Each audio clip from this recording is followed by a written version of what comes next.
할렐루야. 오후 예배 오신 우리 성도님들을 주님의 이름으로 환영하고 축복합니다. 미국에는 명예의 전당이 있다고 합니다.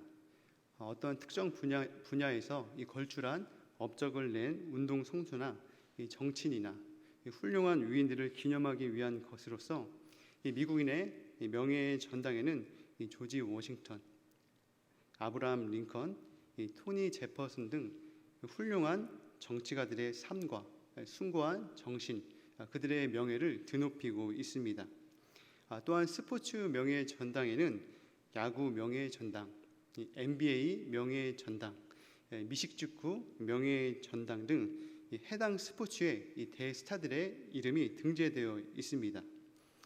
우리나라에서도 자랑스럽게 박세리 선수와 박인비 선수가 세계 골프 명예의 전당에 자랑스럽게 우리나라의 이름을 그렇게 올리고 있습니다.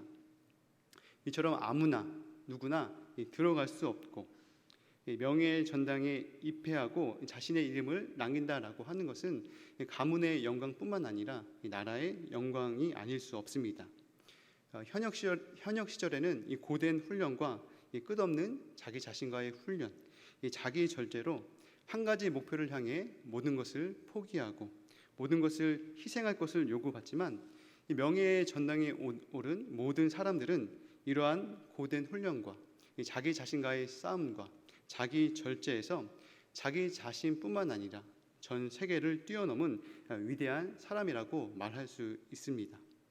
그런데 만약 이들이 그들의 고된 훈련에서 그리고 자기 절제에서 자신들이 싸워야 할 싸움에서 싸우지 못하고 중도에 포기했다면 어떻게 되었을까요? 그들이 명예의 전당에 입회하지 못했을 것이고 그 영광도 누리지 못했을 것입니다. 그러나 명예의 전당에 오른 모든 사람들은 고된 훈련, 자기 절제, 자기와의 싸움에서 자기를 넘을 뿐 아니라 전 세계를 뛰어넘은 사람들이라고 말할 수 있을 것입니다. 오늘은 하늘에 기록된 70인의 제자라는 제목으로 예수님께서 세우시고 파송한 이 70인의 제자들이 어떻게 사탄을 벌벌벌 떨게 하고 어떻게 그들의 이름이 하늘의 명예의 전당에 기록되었는지 하나님의 말씀을 함께 나누고자 합니다. 첫째는 이 보이지 않는 곳에서 헌신한 제자입니다. 누가복음 10장 1절 그 후에 주께서 따로 70인을 세우사 친히 가시려는 각 동네와 각 지역으로 둘씩 앞서 보내시며. 오늘 본문에서 예수님께서는 그의 제자들 중에서 이 70인을 따로 세우게 됩니다.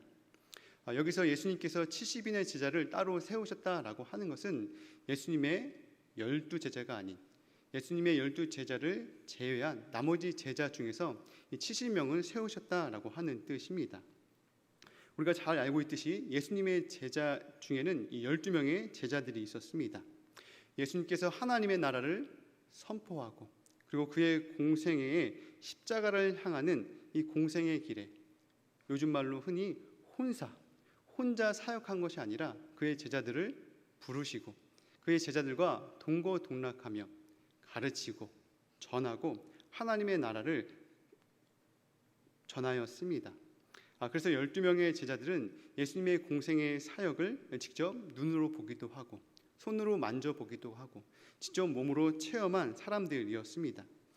그리고 그중 베드로와 이 세베대의 아들 야고보, 요한은 예수님의 제자들 중에서도 핵심 멤버로서 예수님을 지근거리에서 보좌했던 넘버 3였습니다.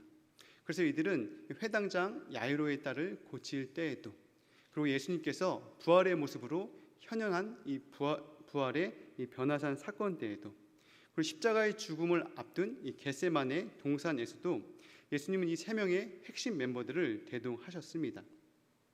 그런데 오늘 본문에는 누가 등장하게 됩니까? 12명의 제자가 아닌 넘버 3라고 하는 핵심 멤버가 아닌 그동안 성경에서 잘 소개되지 않고 잘 드러나지 않았던 70인의 제자들이 소개되고 있습니다. 70인의 제자는 누구입니까? 성경에서 자세히 묘사하고 있지는 않지만 아마 이 70인의 제자는 예수님의 핵심 멤버인 넘버 3와 그들을 포함한 12 제자들의 뒤편에서 보이지 않게, 드러나지 않게 자신의 자리를 지키며 예수님을 따랐던 제자들이 아닌가 생각됩니다. 예수님의 곁에는, 예수님의 주변에는 예수님의 넘버 3와 예수님의 12 제자들이 있을 줄 알았는데 보이지 않게, 드러나지 않게 자기 자신의 자리를 지키며 예수님을 따랐던 그러한 제자들이 있음을 우리가 알 수 있습니다. 우리가 잘 알고 있던 이 세례 요한도 어떻습니까? 세례 요한은 구약의 이사야의 선지자처럼 예수님께서 공생애를 시작하기 전 이미 유대 광야에서 그런 음지에서 하나님을 떠난 하나님의 백성의 죄악을 낱낱이 고발하고 하나님께 돌아올 것을 촉구했던 선지자였습니다. 세례 요한은 이스라엘의 백성들이 하나님의 선택을 받았다라고 하는 그러한 민족적 우월주의, 혈통적 자부심이 진정한 하나님의 백성의 표지가 아님을 강하게 비판했습니다. 그래서 회개를 통하여서 하나님과의 관계를 회복하고 회개에 합당한 삶을 살아가야 한다라고 그렇게 역설했습니다. 그래서 유대 광야에서부터 시작된 이 세례 요한의 회개 운동은 급속히 퍼져나가기 시작했습니다. 수많은 사람들은 그러면 우리가 무엇을 하면 되겠습니까? 라며 자신들의 죄를 자복하고 세례를 받기 위하여 세례 요한에게 모이기 시작했습니다. 그리고 어떤 사람들은 한편 세례 요한이 혹시나 그들이 대망하고 있던 그리스도 메시아가 아닌가 그들의 심중에 생각하기 시작했습니다. 그자 세례 요한은 무엇이라고 말하느냐? 누가복음 3장 16절 요한이 모든 사람에게 대답하여 이르되 나는 물로 너에게 세례를 베풀거니와 나보다 능력이 많으신 이가 오시나니 나는 그의 신발끈을 풀기도 감당하지 못하겠노라. 그는 성령과 불로 너에게 세례를 베푸실 것이요 손에 키를 들고 자기의 타작마당을 정하게 하사 알곡은 모아 곳간에 들이고 쭉정이는 꺼지지 않는 불에 태우시리라. 이 세례 요한은 자기 자신의 신분과 정체성을 잊지 않았습니다. 자기 자신이 누구인지 혼동하지 않았습니다. 자신은 물로 세례를 베푸는 존재에 불과하지만 자신보다 능력이 많으신 그분은 불과 성령으로 세례를 베푸시는 분임을 망각하지 않았습니다. 그래서 세례 요한 그는 나는 그의 신발끈을 풀기도 감당하지 못하겠습니다라고 그렇게 고백하였습니다. 또한 세례 요한은 자신보다 능력이 많으신 이가 단순히 자기보다 능력이 많으신 비교의 대상이 아니라 손에 키를 들고 알곡은 모아 곳간에 모으고 쭉정이는 불에 태우시는 이 마지막 날의 심판주가 되시는 분임을 분명히 가리키고 있습니다. 이처럼 예수님의 공생애는 예수님의 혼자 사역하는 것처럼 생각되기도 하지만 유대 광야라고 하는 이 음지에서 예수 그리스도의 등장을 외쳤던 세례 요한과 같은 누군가의 헌신과 누군가가 그 자리를 메꿔주고 있음을 우리는 알고 있습니다. 현재 프리미어 리그 이 토트넘에서 이 맹활약하고 있는 손흥민 선수에 대한 다큐멘터리를 본 적이 있습니다. 이 방송에서 이 손흥민 선수를 이 세계적인 선수로 키우고 어떻게 그가 그렇게 탄탄한 기본기를 갖출 수 있는지 이 손흥민 선수의 아버지 손웅정 씨를 조명하였습니다. 이 손흥민 선수의 아버지 이 손웅정 씨는 이 손흥민 선수가 어릴 적부터 공과 친숙해지도록 하루에 2시간가량의 프로그램을 365일 하루도 빠짐없이 6년간 훈련하고 가르쳤다라고 합니다. 그래서 공을 땅에 떨어뜨리지 않고 다루는 법, 왼발로만 트랙을 한 바퀴 돌기, 오른발로만 트랙을 한 바퀴 돌기, 양발로 한 바퀴 돌기 등 손흥민 선수가 철저하게 이 기본기가 완성될 때까지 슈팅 연습도 시키지 않고 경기도 나가지 못하게 하고 오직 공 감각과 개인기 연습만을 시켰다고 합니다. 그리고 기자들이 손흥민 선수를 월드 클래스라고 그렇게 치켜 세울 때에도 이 손흥정 씨는 오히려 손흥민 선수는 월드 클래스가 아니다라고 손사래를 쳤고 아들을 불러다가 너는 월드 클래스가 아니야라고 단단히 일러주었다고 합니다. 왜냐하면 그동안 유망한 선수들을 많이 봐왔고 어느 순간에 이러한 유망한 선수들이 망가지는지를 이 아버지 손웅정 씨가 잘 알고 있었기 때문입니다. 그래서 매 순간 겸손하고 자기 개발을 해 나가야 한다라고 하는 것을 늘 주지시키고 있었습니다. 이처럼 이 손흥민 선수가 세계적인 선수가 될 수 있었던 이유는 무엇이냐? 이 손흥민 선수의 재능과 노력도 바탕이 되겠지만 어릴 적부터 손흥민 선수를 훈련하고 함께 뛰고 조력했던 이 아버지가 있었기 때문에 가능했습니다. 에베소 2장 20절은 다음과 같이 말씀합니다. 너희는 사도들과 선지자들의 터 위에 세우심을 입은 자라. 그리스도 예수께서 친히 모퉁이 돌이 되셨느니라. 그의 안에서 건물마다 서로 연결하여 주 안에서 성전이 되어가고 너희도 성령 안에서 하나님이 거하실 처소가 되기 위하여 그리스도 예수 안에서 함께 지어져 가느니라.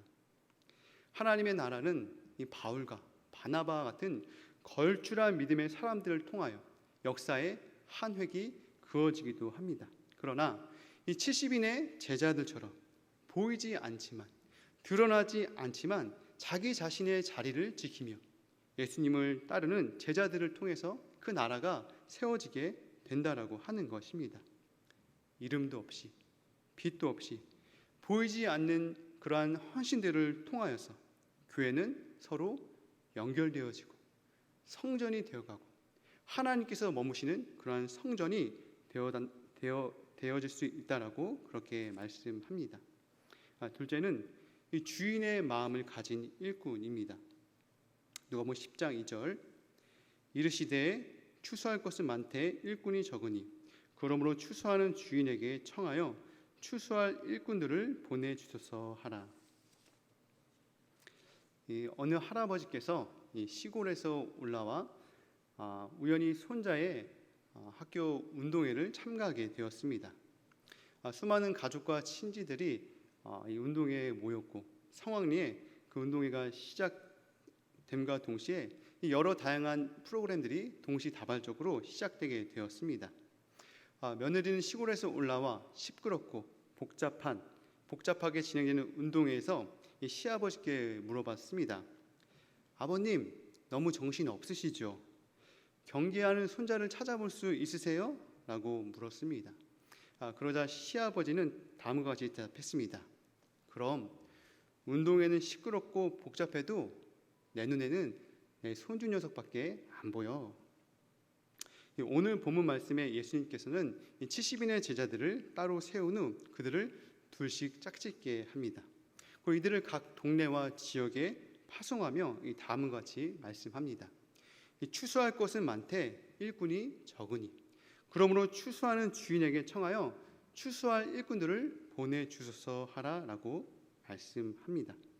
70명의 제자들 그리고 이들이 둘씩 짝을 지어 각 동네와 지역으로 가는 곳이 어떤 곳인지 구체적으로 언급되어 있지는 않습니다. 그러나 예수님께서 짝을 지어서 각 동네와 지역으로 가는 제자들에게 추수할 것은 많지만 일꾼이 적다라고 말씀합니다. 추수할 것은 많은데 일꾼이 적다라고 말씀합니다. 무슨 말입니까? 예수님의 눈, 예수님의 마음으로 볼 때는 하나님을 외면하고 죄 가운데 빠져 죽어가는 영혼들이 많다는 것입니다. 자신의 이기와 부정과 탐욕의 바벨탑을 쌓고 자신의 힘과 노력으로 그 정상을 오르고자 하는 영혼들이 부지기수라고 말씀하고 있습니다. 예수님께서는 바로 그들이 하나님의 구원이 필요한 추수할 영혼이다라고 말씀하십니다. 예수님의 눈과 마음에는 바로 그들이 아른거리고 그들만이 보인다라고 하는 것이죠. 요한복음 8장에서 이 서기관과 바리새인들이 예수님을 책잡고 시험하고자 이 음행 중에 잡힌 한 여자를 그들에게 끌고 옵니다. 그리고 그들은 모세의 율법에 따라서 이 여자를 돌로 치고 죄에 대한 응당한 형벌을 받아야 한다라고 그렇게 말합니다. 그리고 이러한 상황 속에서 예수님이 어떻게 반응하는지 예수님께 질문을 하게 됩니다. 그러자 예수님께서는 갑자기 땅에 주저앉아 땅에 손가락으로 무언가를 씁니다. 그리고 그들에게 말합니다. 너희 중에 죄 없는 자가 돌로 치라. 그리고 예수님은 또다시 몸을 굽혀 손가락으로 땅에 무언가를 쓰십니다. 그리고 얼마간의 적막함이 흘렀을까요? 너희 중에 죄 없는 자가 돌로 치라라고 하는 말을 들은 사람들은 양심의 가책을 받았는지 어른으로부터 젊은이까지 한 사람 한 사람씩 그 주변을 떠나가게 됩니다. 그리고 모두가 떠난 그 자리에서는 예수님과 그 음행 중에 잡힌 여자 두 사람만이 남게 됩니다. 그리고 예수님은 이 여자에게 다음과 같이 말씀합니다. 요한복음 8장 10절 예수께서 일어나사 여자 외에 아무도 없는 것을 보시고 이르시되 여자여 너를 고발하던 그들이 어디 있느냐 너를 정죄한 자가 없느냐 대답하되 주여 없나이다. 예수께서 이르시되 나도 너를 정죄하지 아니하노니 가서 다시는 죄를 범하지 말라 하시니라. 율법은 음행 중에 잡힌 여자에게 돌을 던지라라고 그렇게 명합니다. 인간의 본성도 마녀 사냥을 하고 희생양을 찾아 모든 원망과 분노를 쏟아놓기를 원합니다. 대중들도 소리를 고래고래 지르고 대리만족을 느끼기도 합니다. 그러나 예수님께서는 어떻습니까? 예수님께서는 이 음행 중에 붙잡힌 여자 한 사람만이 죄인이 아니라 우리 모두가 죄인이다라고 말씀합니다. 드러나지 않고 잡히지만 않았지 우리의 마음과 생각의 음행을 예수님께서는 다 알고 계신다고 말씀합니다. 우리 모두가 깨끗한 척, 교양 있는 척, 괜찮은 척 하지만 다른 사람들에게 돌을 던질 만큼 그렇게 깨끗하고 의로운 사람은 없다라고 말씀하십니다. 이처럼 예수님께서는 이미 성전에 끌려와 수많은 사람들에게 구경거리, 조롱거리, 사회적 매장을 당한 이 여자의 치부를 들추지 않습니다. 왜 그랬냐고 나무라지도 않습니다. 다만 이 여자의 죄를 덮어주고 다시는 죄를 범치 말라라고 새로운 소망을 주십니다. 이것이 누구의 마음이냐? 바로 우리 주님의 마음입니다. 가난과 전염병으로 많은 사람들이 고통에 시달리던 1912년 푸른 눈의 간호사가 아시아의 작은 나라에 오게 됩니다. 독일에서 태어난 그녀는 미국으로 건너가 간호학 공부를 마치게 됩니다. 그리고 안락한 삶을 포기한 채 32살 처녀의 몸으로 조선 땅에 오게 됩니다. 조선에 도착한 그녀는 조랑말을 타고 전국을 순회하며 한센병 환자를 포함해 온갖 질병에 걸린 사람들을 돌보았습니다. 그리고 자신들의 이름을 갖지 못하고 큰 년, 작은 년, 지리산 댁으로 불리던 수많은 여성들의 이름을 지어주었습니다. 그리고 그렇게 순회할 때마다 온몸에 들러붙은 이를 잡느라 밤을 지새우는 것이 그녀의 삶이었다라고 합니다. 당시 조선의 보건 의료시설은 매우 열악했다고 합니다. 이러한 현실 속에서도 그녀는 광주 죄중병원을 중심으로 아픈 사람들을 돌보고 가난한 여자들의 교육에 힘을 썼습니다. 그뿐만 아니라 조선의 수양딸 13명과 나환자 아들 1명, 총 14명의 아이들을 입양하여 키웠습니다. 한센인을 돌보고 그 아들을 자식 삼아 키우던 그녀는 정작 자신의 끼니를 제때 챙겨 먹지 못할 정도로 궁핍했습니다. 한 사람이라도 더 살리기 위해, 한 사람이라도 더 돕기 위해 자신의 생활비를 쪼개했습니다. 그렇게 22년의 세월을 헌신했습니다. 그녀는 항상 다음과 같이 말했다고 합니다. 내일 나 먹기 위해 오늘 굶는 사람을 그대로 못 본 척 할 수 없다. 옷장에 옷을 넣고서 당장 추위에 떠는 사람을 못 본 척 할 수 없다. 평생을 누렇게 바랜 옥양목 저고리에 검정 고무신을 신고 보리밥에 된장국을 먹었던 소박한 삶을 살았습니다. 하지만 그것 또한 사치라고 생각하여서 그녀는 먹을 것을 줄여 모으고 모아 가난하고 아픈 사람을 위해 사용했습니다. 결국 그녀는 영양실조로 54세의 나이에 세상을 떠나게 되었으며 자신의 장기마저도 의약용으로 기부하게 됩니다. 그녀가 남긴 것은 거린에게 나눠주고 남은 동전 7전, 강냉이 가루 2홉, 반쪽짜리 담요 외엔 아무것도 없었습니다. 그녀가 죽자 천여 명의 장례 행렬이 이어졌습니다. 그리고 애통해하는 사람들은 어머니를 부르며 함께 울었습니다. 푸른 눈을 가졌지만 수많은 사람들의 어머니로 살아갔던 그녀의 이름은 바로 서석평 선교사였습니다. 서석평 선교사의 사랑과 헌신과 희생은 바로 조선을 향한 우리 주님의 마음입니다. 주님의 마음을 품었기에 그녀는 자기 자신을 내어주고 많은 사람의 생명을 살리는 하늘의 미랄과 같은 삶을 살아갈 수 있었습니다. 빌립보서 2장 5절은 다음과 같이 말씀합니다. 너희 안에 이 마음을 품으라. 곧 그리스도의 예수의 마음이니. 우리가 품어야 될 마음이 있다면 우리의 주인 대신 우리 주님의 마음을 품고 살아가야 한다라고 하는 것입니다. 셋째는 예수님께서 주시는 평안을 누리는 제자입니다. 누가복음 10장 3절 갈지어다 내가 너희를 보냄이 어린 양을 이리 가운데로 보냄과 같도다. 전대나 배낭이나 신발을 가지지 말며 길에서 아무에게도 문안하지 말며 어느 집에 들어가든지 먼저 말하되 이 집이 평안할지어다 하라. 만일 평안을 받을 사람이 거기 있으면 너희의 평안이 그에게 머물 것이요 그렇지 않으면 너희에게 돌아오리라. 오늘 본문에 예수님께서는 이 70인의 제자를 따로 세우고 그들 둘씩 짝지어 동네와 지역으로 보내게 됩니다. 그 70인의 제자를 보내는 것이 무엇과 같다라고 합니까? 내가 너희를 보냄이 어린 양을 이리떼 가운데로 보냄과 같도다라고 말씀합니다. 예전에 저희 가족이 이 평창에 있는 한 동물 농장에 간 적이 있습니다. 아이들이 동물들을 만나고 또 직접 동물의 먹이를 줄 수 있다면 한두 시간 좋은 시간을 보낼 수 있는 곳이라고 해서 이 아이들을 데리고 한번 가봤습니다. 이 농장에는 토끼, 오리, 돼지, 그리고 노루, 알파카, 말 등 여러 동물들이 있었고 상점에서 이 먹이를 구입하여서 들고 다니면서 방목된 이 동물들의 먹이를 주고 그리고 우리에 갇혀 있는 동물들에게 먹이를 줄 수 있는 곳이었습니다. 아이들도 즐거워하고 신기해하면서 동물들에게 채소를 주었습니다. 그런데 저 한편에서 이 아이들이 먹을 것을 주니까 어느 몸집이 큰 한 마리의 양이 있었습니다. 한 10m 정도 떨어져 있었는데 저희 쪽으로 막 빠른 속도는 아니지만 뛰어오는 것이었습니다.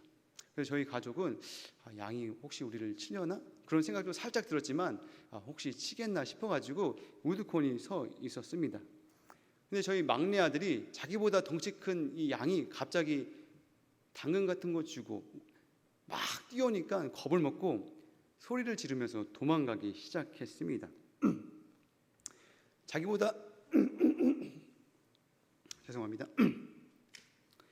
자기보다 덩치가 큰 양이 어린 양에게 돌진하면 어린 양은 도망가지만 아무리 덩치가 큰 양이라 할지라도 이리 가운데 들어가면 어떻게 되겠습니까? 아무리 덩치가 큰 양이라도 이리 가운데 들어가면 그 이리에게 잡혀 먹게 되는 것이죠. 이리의 먹잇감이 될 수밖에 없다는 것입니다. 예수님께서는 그의 제자들을 둘씩 짝을 지어서 보내는데 이는 무엇과 같냐? 그의 제자들을 보내는 것이 어린 양을 이리때 보내는 것과 같다라고 말씀합니다. 무슨 말이냐? 복음의 현장이 마치 이리때가 득실되는 긴장과 위험이 도사리고 있는 곳이라고 말하는 것입니다. 예수님의 옛자를 꺼내려고 하는데 예수님의 옛자를 꺼내려면 말문이 막히고 입이 안 떨어지고 두려움이 생기는 여러 방해 세력이 있다라고 하는 것이죠. 그런데 예수님께서는 제자들을 파송할 때 전대나 배낭이나 신발을 가지지 말며 길에서 아무에게도 문안하지 말라는 하지 말아야 할 명령을 주시기도 하지만 어느 집에 들어가면 무엇을 해야 한다라고 명령합니까? 누가복음 10장 5절에 보니까 어느 집에 들어가든지 먼저 말하되 이 집이 평안할지어다 하라. 만일 평안을 받을 사람이 거기 있으면 너희 평안이 그에게 머물 것이요 그렇지 않으면 너희에게로 돌아오리라.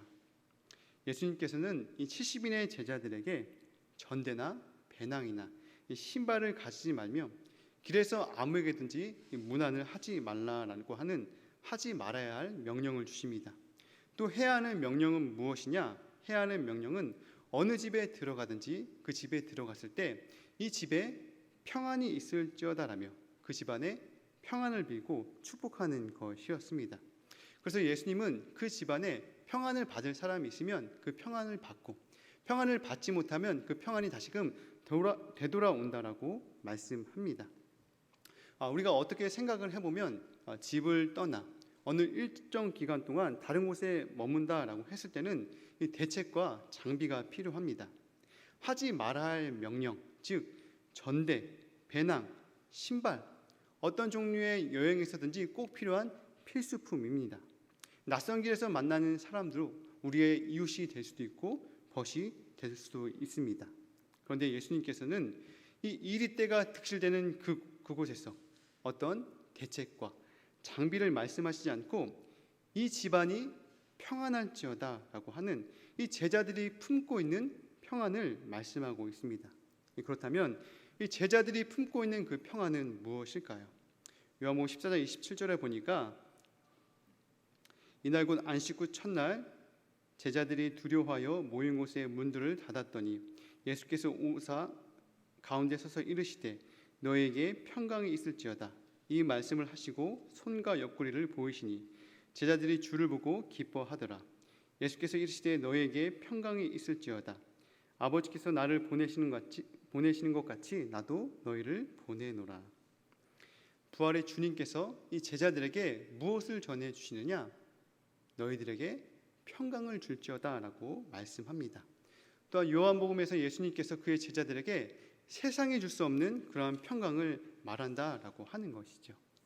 제자들에게 필요한 것은 무엇이었느냐? 이리 때가 득실되는 그곳에서 신발이나 배낭이나 전대나 이러한 것들을 가지고 있는 것이 아니라 주님께서 주시는 그 평안을 가지고 그들이 복음의 현장에 나아가야 한다라고 말하는 것이죠. 이러한 평안, 하나님과의 깊은 관계를 통하여서 이 제자들은 승리하는 그런 제자의 삶을 살아갈 수 있다라고 하는 것입니다. 이 중국 내지의 선교사인 허드슨 테일러는 이 믿음에 대한 헌신을 이 다음과 같이 정의를 하였습니다. 그는 일이 점점 많아지고 이 협력자나 선교기가 필요했지만 그를 도와주는 사람은 잘 없었다고 합니다. 그는 정신적으로 부담이 되고 고민하다가 신경쇠약에 걸릴 정도가 되었다고 합니다. 그러던 어느 날 성경 요한복음 15장을 읽다가 5절에 나는 참 포도나무요 너희는 가지니라는 말씀이 강하게 와 닿았습니다. 그는 생각했습니다. 주님은 포도나무시고 나는 가지인데 내가 걱정할 것이 무엇인가? 주님께서 수분과 양분을 다 공급해 주시는데 내가 그것을 받아들이기만 하면 되는데 가지인 내가 수분과 양분을 공급하려고 애쓰다 보니 어리석구나. 그는 주님, 이 시간부터는 염려와 근심을 주님께 맡기겠사오니 책임져 주소서라며 자신의 어리석음들을 시인하고 회개하며 주님 앞에 무릎 꿇었다라고 합니다. 그때 이 허드슨 테일러에게 밀려온 것이 무엇이었냐? 그것은 바로 평안이었습니다. 앞으로 어떻게 살아가야 할 것인가? 사역을 어떻게 해야 할 것인가? 필요한 경비를 어떻게 충당해야 할 것인가? 많은 걱정과 염려가 있었지만 그 모든 걱정과 염려를 주님께 맡김으로 또 기도함을 통하여서 주님께서 주시는 평안을 가지고 그 선교사의 사역을 감당했다라고 하는 것이죠. 이러한 제자들, 복음을 읽고 갔던 이러한 제자들을 통하여서 하나님께서는 작은 일꾼들, 보이지 않는 헌신들, 주님이 주시는 평안을 가지고 살아가는 제자들을 통하여서 많은 사람들이 주님께 돌아오게 되고 사탄이 하늘에서 떨어지게 하고 이들의 이름이 하늘에 기록되게 되었다라고 하는 것입니다.